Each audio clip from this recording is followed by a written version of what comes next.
our last story left off with me bringing many of the townspeople into a giant hole and turning them into trees. Well, when I came back to my stump in the forest of faces where my children had gathered and taken the human children, I discovered that I was mistaken in this, and that the children were not pleased that their parents had been turned into trees. And so I took my pipe and I played to the trees and brought the humans back out.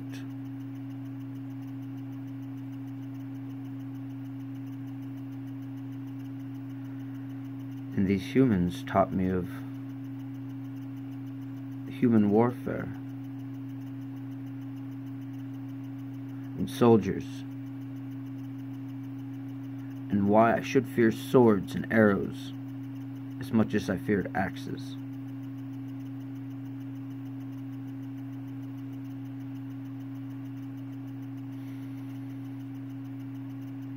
And so we chose a new path to deal with the king's armies. And I sent forth my fairy children to sprinkle dust on them in their sleep and enter into their dreams. After all, if these humans who I had just turned into trees had chose to follow me instead of their mortal king, would their soldiers not choose the same, perhaps?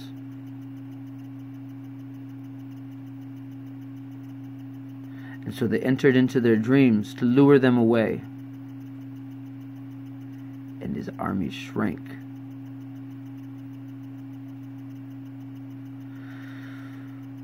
But some soldiers would not turn, and the general of the king's armies his heart could not be swayed. And so we prepared for war in a way that man did not understand.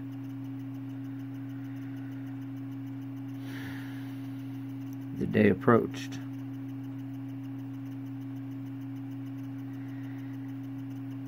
and we had already been in the hearts and minds of many of the soldiers and in the heart of the general himself. So we cast forth illusions of giant men of wood and sent them ahead of us. These creatures jumped forth from the soldiers' dreams so that they seen them before them marching towards the walls.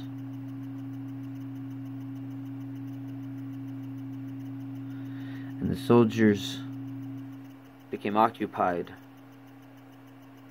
fighting these dreams, allowing us and my children to enter the city itself.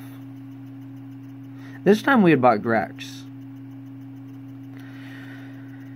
We went to this, we entered the city and marched to the castle itself. As we reached the castle, Grax reached for the top of it, but there was something in the way.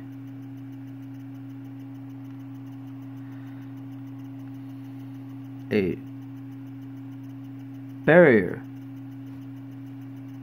that's prevented his hand.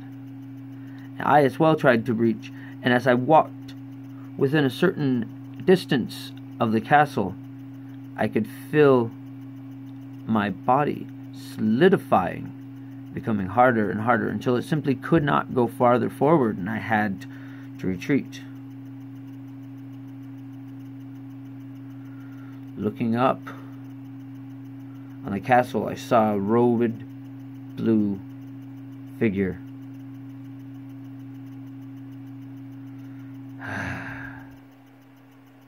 I knew him. This man, he used to sit under my tree. It was his hat that I found up in the branches.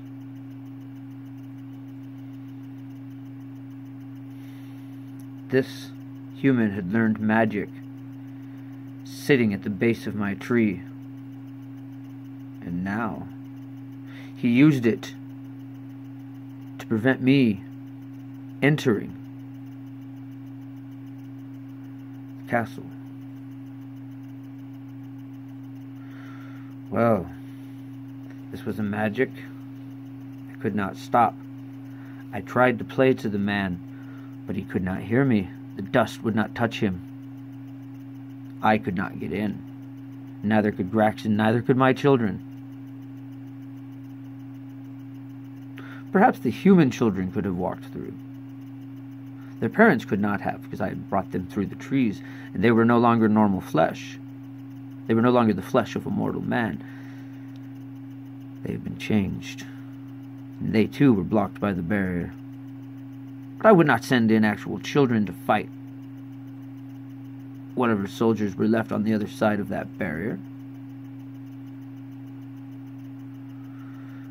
And so we retreated, leaving his soldiers to fight illusions. And we returned to the tree to seek Luenga. At my stump, Luenga was already prepared for this. He had foreseen what I had not,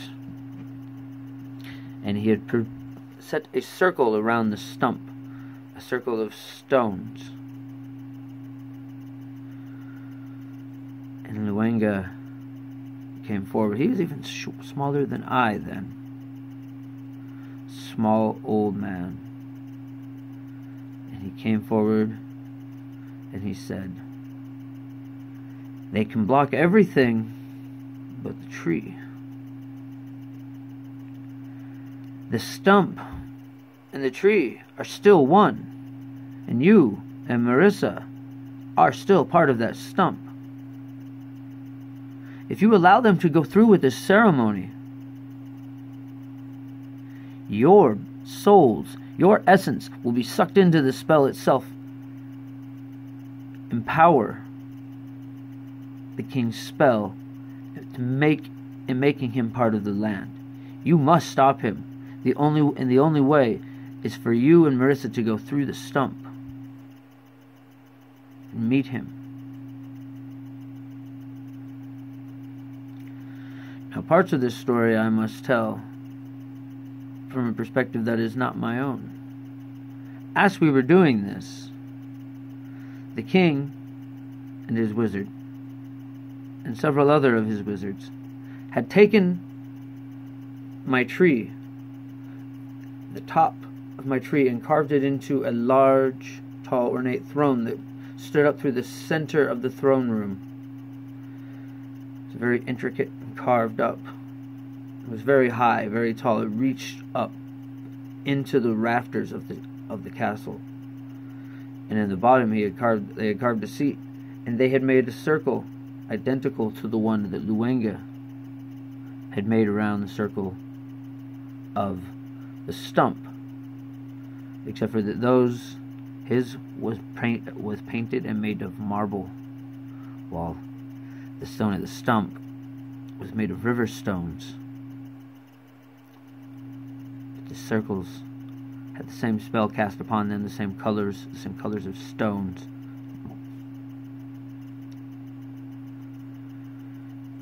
And as they chanted, prepared their coronation, the king standing with his wrist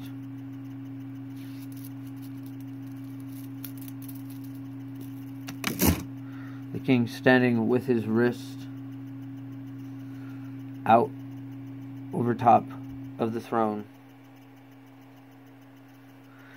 Luenga began dancing inside the circle of the stump and put me and Meryssa in the center of our stump. as he danced around us.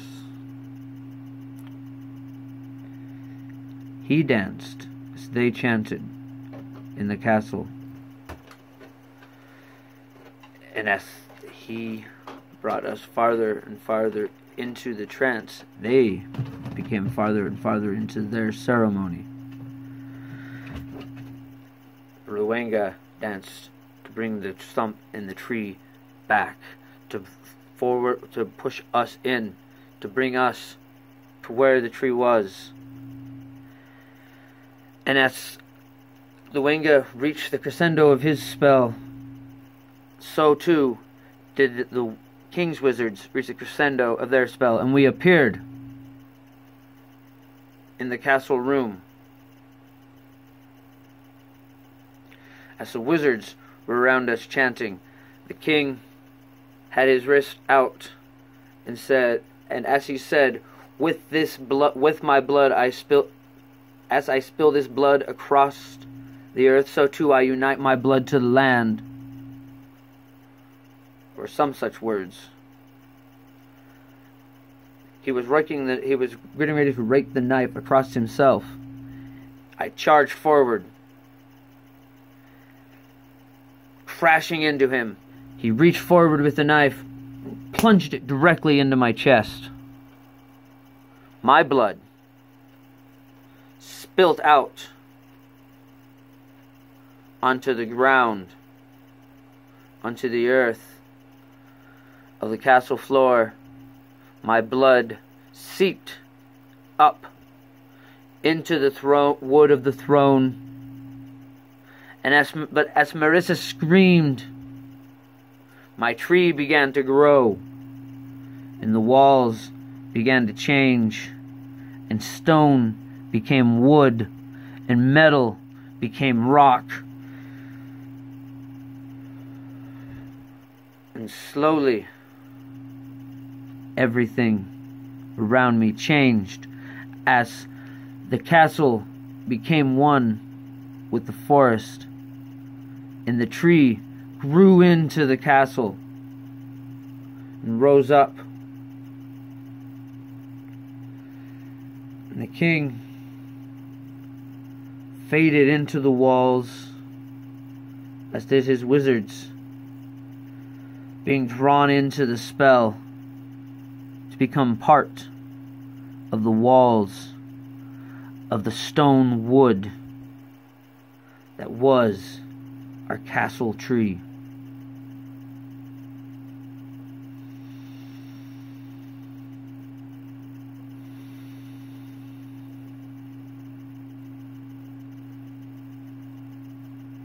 It was on this day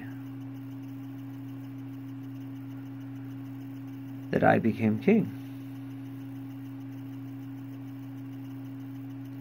As the forest of faces in the city became one.